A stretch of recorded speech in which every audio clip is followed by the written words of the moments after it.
Assalamu alaikum dear students. I am a teacher of Junior Campus High School. My lecture is for class 4 and we will discuss chapter number 11, Matter and Material. Come to page number 102, chapter number 11, Matter and Material. Here questions are: what are the different states of matter? Give two examples of each. Distinguish between solid, liquid and gas. Show the molecular arrangement in all the three states of matter. We will discuss two questions of this chapter one by one.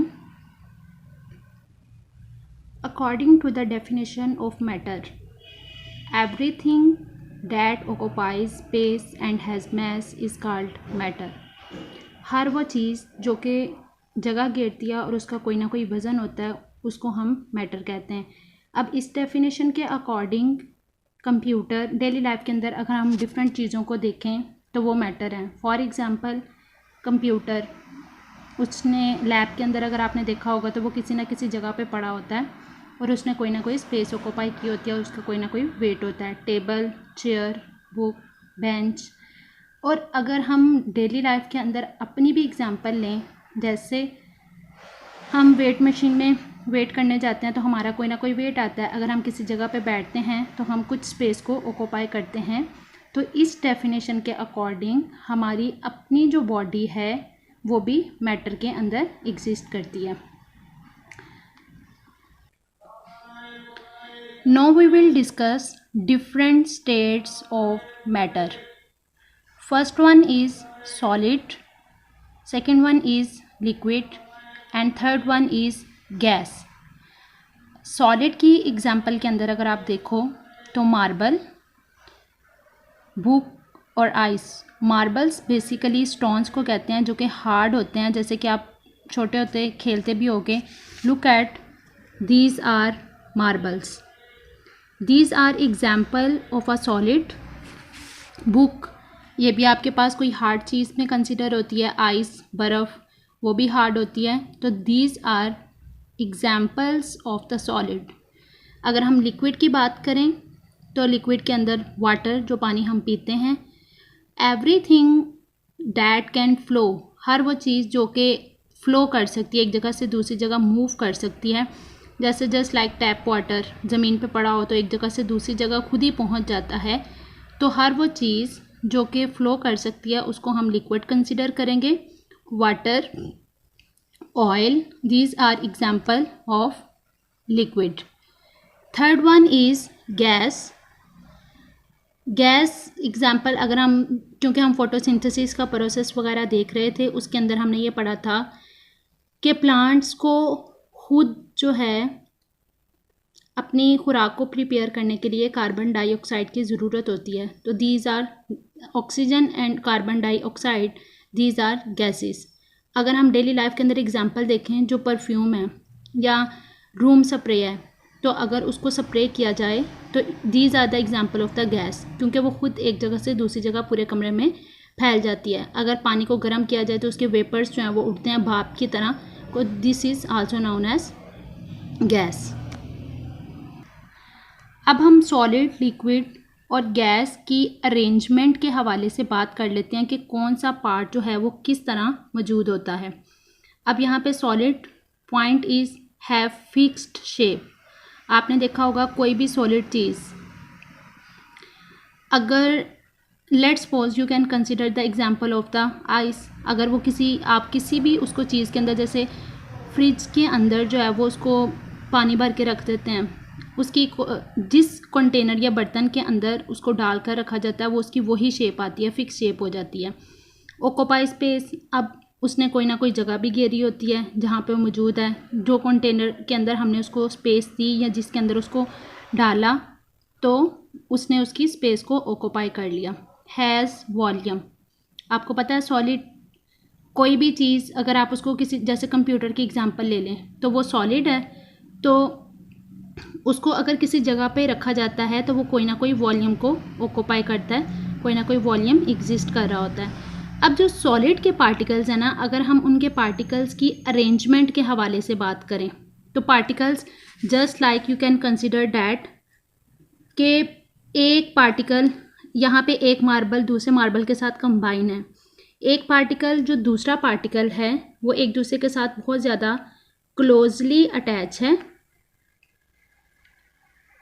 अब closely attach की जो basically reason है, अब ये जो closely एक particle जो है वो दूसरे पार्टिकल के साथ अटैच है, उसकी रीज़न ये है कि इन पार्टिकल के दरमियान strong intermolecular forces, intermolecular force कहते हैं एक पार्टिकल से दूसरे पार्टिकल के दरमियान में जो फोर्स मौजूद होती है उसको इंटरमालिकुलर फोर्स कहते हैं। अब पार्टिकल बहुत ज़्यादा एक दूसरे के साथ जुड़े होते हैं, यही वजह है कि जो सॉलिड्स होते हैं वो एक जगह से दूसरी जगह मूव नहीं कर सकते, क्योंकि एक पार्टिकल दूसरे पार्टिकल को अपनी तरफ खींच रहा होता है। Here we will discuss the points of the liquid।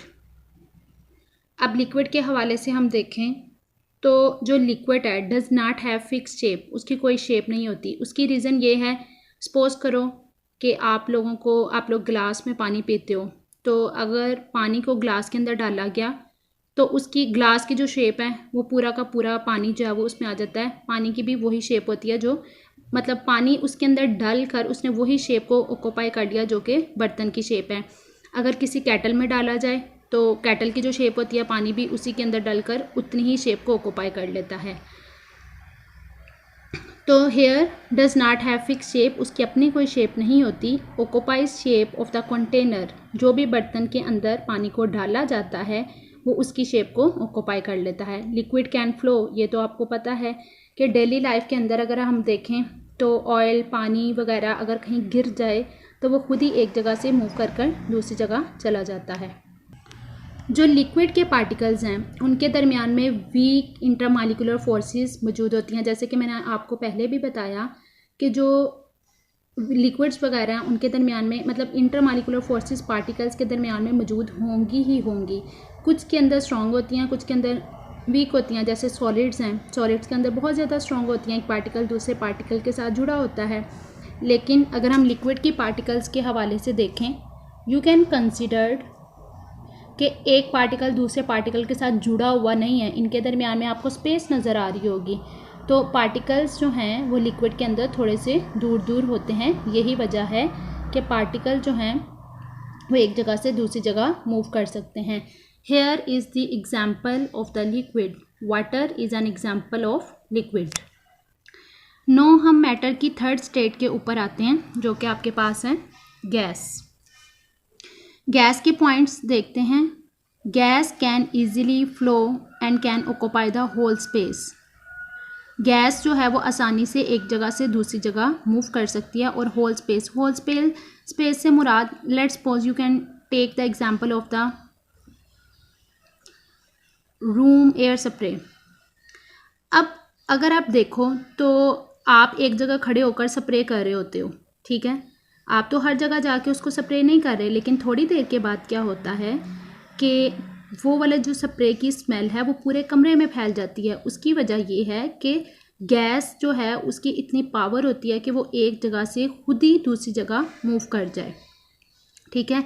और इनके मूव करने की बेसिकली रीज़न क्या होती है, क्योंकि पार्टिकल्स, सेकंड पॉइंट देखो, molecules are far apart from each other. एक मालिक्यूल दूसरे मालिक्यूल से बहुत ज़्यादा दूर दूर होता है, इसी वजह से पार्टिकल एक दूसरे को नहीं खींचते और वो आसानी से एक जगह से दूसरी जगह मूव कर सकते हैं। Very weak intermolecular forces are present. Intermolecular force के एक पार्टिकल से दूसरे पार्टिकल के दरमियान में जो फोर्सेस मौजूद होती हैं वो बहुत ज़्यादा वीक होती हैं, एक पार्टिकल दूसरे पार्टिकल को नहीं खींच सकता। You can take the example of gases. अब ये देखो, एक पार्टिकल दूसरे पार्टिकल से कितना ज़्यादा दूर है, तो एक पार्टिकल दूसरे पार्टिकल को अपनी तरफ नहीं खींचता और इसी वजह से गैस के मालिक्यूल आसानी से एक जगह से दूसरी जगह मूव कर जाते हैं। Point number 4 is occupy more volume. अब कमरा देखो, कमरा तो पूरा एक बड़ा सारा कमरा होता है ना, तो जब स्प्रे किया जाता है तो जितनी भी जगह होती है वो सारी की सारी स्प्रे कमरे में फैल जाती है। इसका मतलब जितना ज़्यादा बड़ा कमरा होगा वो पूरे कमरे में फैल जाएगी। जितनी भी जगह आप उसको दोगे, गैस एक जगह से मूव करके दूसरी जगह चली जाएगी। Gas has no fix shape, उसकी कोई शेप नहीं होती. Oxygen and carbon dioxide oxide are example of the gases. Here our topic is end. You can learn question number 1 and 2 from your notes properly. For your assessment, stay home, stay safe. Allah Hafiz.